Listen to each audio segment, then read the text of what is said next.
Bonjour les amis, Brian Malonga, étudiant de médication. Je d'espérer que vous allez bien.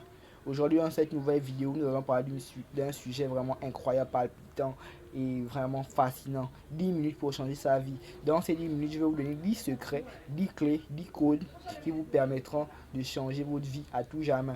Une seule chose, il faut appliquer ces principes chaque jour de votre vie jusqu'à ce que vous allez mourir. Premier principe, trouvez pourquoi vous vivez.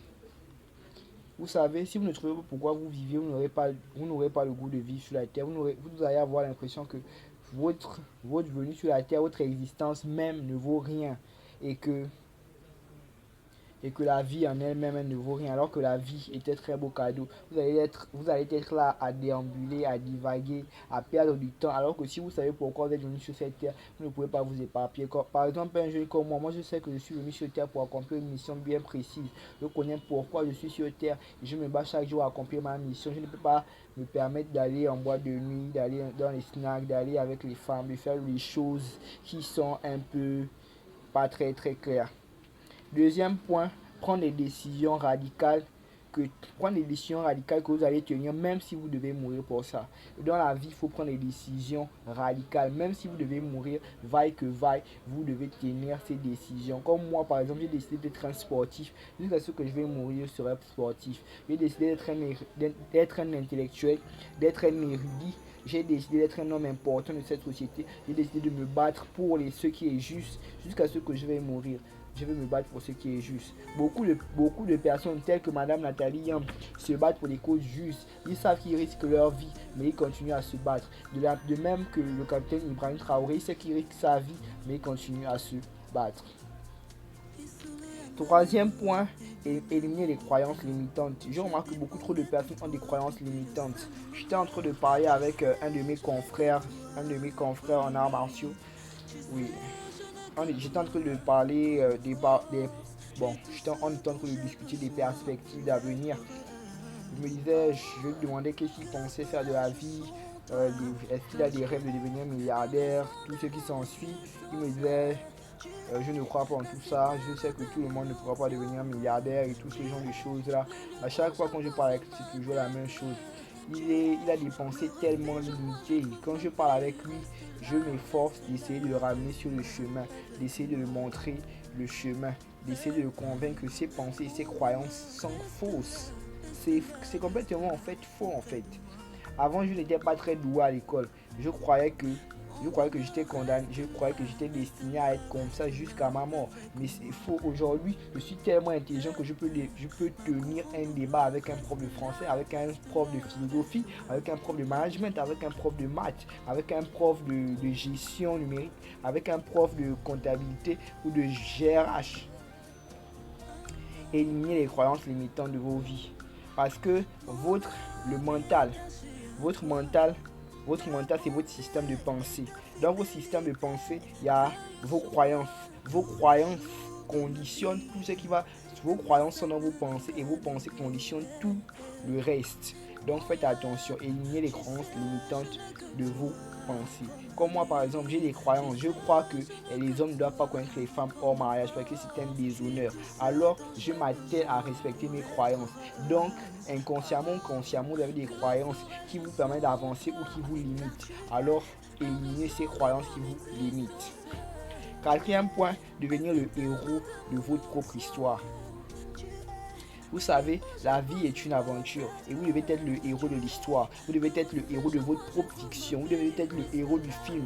Je ne comprends pas. Nous vivons dans un monde où la vie est semblable à un film. Vous avez le choix d'être des personnages secondaires. Vous avez le choix d'être des figurants. Vous avez le choix d'être des ennemis. Vous avez le choix. Mais vous choisissez d'être des figurants, des figurants de la vie, des spectateurs de ce qui se passe maintenant. Franchement, moi j'ai décidé que ma vie est une fiction. Ma vie est semblable à un film. Et, et ce qui est sûr, c'est que je suis l'acteur de ce film. Si vous avez décidé d'être des figurants, ce n'est pas mon cas. Compris? Donc, cinquième point, aller à l'aventure, découvrir le monde, voyager, entreprendre, faire des choses. Quitter l'Afrique, quitter l'Europe, quitter l'Asie, quitter l'Amérique. Allez-y vous balader, allez-y au Japon, allez-y allez-y en Haïti, allez-y au Mali, allez-y au Sénégal, venez visiter le Gabon, c'est un très beau pays. Un de ces quatre, j'irai sûrement visiter la France quand j'aurai du temps. J'irai à Moscou, j'irai à Tokyo quand j'aurai du temps. Allez à l'aventure, embrassez votre aventure. C'est dans cette aventure que vous allez découvrir qui vous êtes, que vous allez acquérir de nouvelles compétences, que vous allez rencontrer de nouvelles personnes, que vous allez former des unions solides. C'est la même chose avec, par exemple, je peux vous prendre l'histoire de qui? Je peux vous prendre l'histoire de Monsieur Zach Mukasa qui partait normalement pour la France, mais qui s'est retrouvé bloqué en Afrique du Sud. Ça a été une aventure incroyable. Il a rencontré des personnes incroyables, il a acquis de nouvelles compétences, il a appris sur la vie. Il est devenu aujourd'hui, il est devenu en grande partie ce qu'on connaît de lui aujourd'hui. C'est grâce en partie aussi à l'Afrique du Sud, parce que l'Afrique du Sud a permis beaucoup de choses. Cette aventure qu'il a acceptée a façonné l'homme qu'il est aujourd'hui. Sixième point, adopter des standards très élevés. Ce que je vais dire va peut-être sembler méchant. Je me rappelle qu'en seconde, bon pas en seconde, je vais pas dire en seconde, en première année d'école commerciale, oui, il y avait une fille qui s'était levée. Bon, elle était appuyée par le soutien du prof. Je ne sais pas pourquoi aussi le prof avait fait ça. Parce qu'à cette époque-là, je suis toujours comme ça d'ailleurs. Je suis de style carré, je ne parle pas, je suis de mon côté. Un peu comme Wolverine. Mais cette fille avait le courage de se lever devant toute la classe et de dire devant tout le monde que elle avait des sentiments pour moi. Je respecte son courage. J'admire sa bravoure. Mais malheureusement, dans ma coutume, dans mes traditions, les femmes, jamais, au grand jamais, les femmes ne font le premier pas. Ce sont toujours les hommes qui font le premier pas.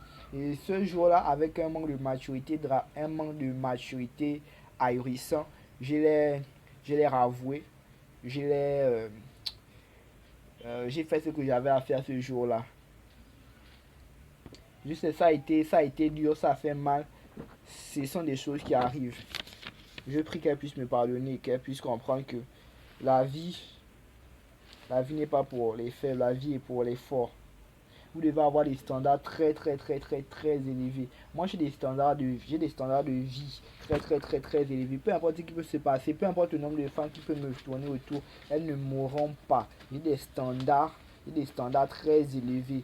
Et je préfère rester seul que de ne pas prendre celle qui va remplir tous les standards, toutes les conditions que je veux. Et moi-même aussi, j'ai mes propres standards. Si je me fixe des standards, si je fixe des standards à tous ceux qui doivent être à côté de moi, c'est-à-dire que moi-même, je dois avoir des standards beaucoup plus élevés pour que on puisse être sur le même pied d'égalité et que je puisse avoir un peu plus même d'avance.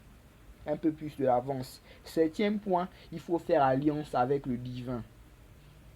Vous savez, si vous ne faites pas alliance avec le divin, ce sera un peu compliqué. Aujourd'hui, ce n'est pas aujourd'hui, ce n'est plus trop ce que vous avez. Aujourd'hui, c'est plus maintenant qui vous connaissez. Vous savez, le divin est le créateur de tout ce qui existe. Il est le créateur du ciel, de la terre, de l'univers. C'est lui qui nous a créés. Il est capable de vous aider à faire beaucoup de choses. Il est capable de vous aider à faire beaucoup de choses. Je me rappelle que M. Mouekassa a dit que avant de combattre Pat Berry, il avait prié ce jour-là, il avait parlé à Dieu, il avait demandé à Dieu de lui donner la force, le courage, la capacité de vaincre cet adversaire qui venait de souiller l'Afrique par ses paroles déshonorantes. Donc faites de Dieu votre plus grand allié dans les grands combats comme dans les petits combats. N'oubliez pas que Dieu est au centre. Il est votre plus grand allié dans cette lutte. Dieu va vous donner sa force de réussir. Huitième point, devenez un glouton. Quand je dis devenez un glouton, ce n'est pas dans un sens négatif. Quand je dis devenez un glouton, c'est dans un sens positif. Par exemple, comme moi, je suis un otaku. Pour ceux qui ne savent pas c'est quoi un otaku, c'est quelqu'un qui est passionné des mangas.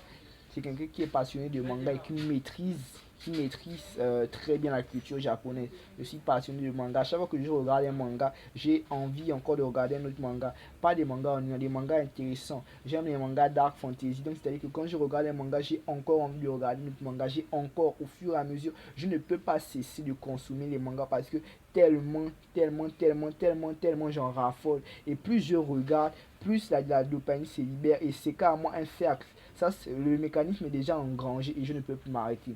En fait, c'est la même chose. Vous devez devenir des gloutons. C'est-à-dire que vous devez avoir l'habitude de faire du sport et vous ne devez peut-être jamais rassasier de faire du sport. Ça doit être quelque chose, ça doit être comme une faim. Et vous devez au contraire chaque jour vouloir manger. Vous devez vouloir manger tout ce qui va vous aider à évoluer. Chaque jour, je fais en sorte de manger des livres. Je fais en sorte de regarder des vidéos éducatives, des vidéos éducative parce que je m'intéresse beaucoup à la géopolitique, au panafricanisme, à la situation actuelle du monde.